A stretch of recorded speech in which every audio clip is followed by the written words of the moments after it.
New York টাইমসে বাংলাদেশে আবার ইসলামী উগ্রবাদের উত্থান ইত্যাদি বলে আপনার যে প্রতিবেদন প্রকাশ হয়েছে আপনারা জানেন। সংবাদ মাধ্যমে নানা কথাবার্তা শোনা যাচ্ছে।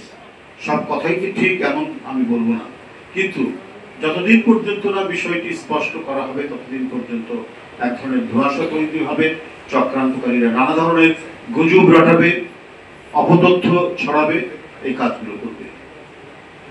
অন্তর্বর্তীকালীন সরকারের প্রধান ডক্টর মোহাম্মদ ইউনূস সাহেবকে তাই এই বিষয়গুলি অত্যন্ত পরিষ্কার করেই একের পর এক পদক্ষেপ গ্রহণ করা দরকার। নানা ধরনের যে অপতথ্য ছড়ানো হচ্ছে তার আরেকটি প্রমাণ হলো নিউ ইয়র্ক টাইমসে বাংলাদেশে আবার ইসলামী উগ্রবাদের উত্থান ইত্যাদি বলে আপনার যে প্রতিবেদন প্রকাশ হয়েছে আপনারা জানেন।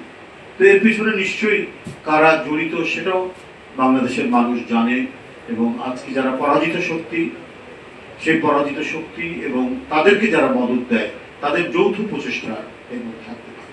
আমরা বাংলাদেশে বসবাস করি, বাংলাদেশের কোটি কোটি মানুষ, বাংলাদেশের যারা নাগরিক, তারা তো কেউ জানে না এখানে উগ্রবাদের হয়েছে, উত্থান হয়েছে কোথায়, কোন এলাকায়, কোন মহল্লায়, কোন গ্রামে।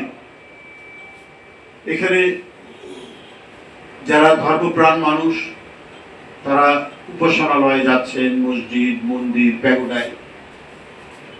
যারা অন্যান্য সাংস্কৃতিক কর্মকাণ্ডের মধ্যে রয়েছেন তারা তাদের সাংস্কৃতিক কর্মকাণ্ড করছেন। বরং ফ্যাসিবাদের ছোবল নেই, বিষাক্ত ছোবল নেই। মানুষ একটু নির্বিঘ্নে তার ধর্ম পালন করতে পারছে, মানুষ তার দৈনন্দিন কাজকর্ম করতে পারছে।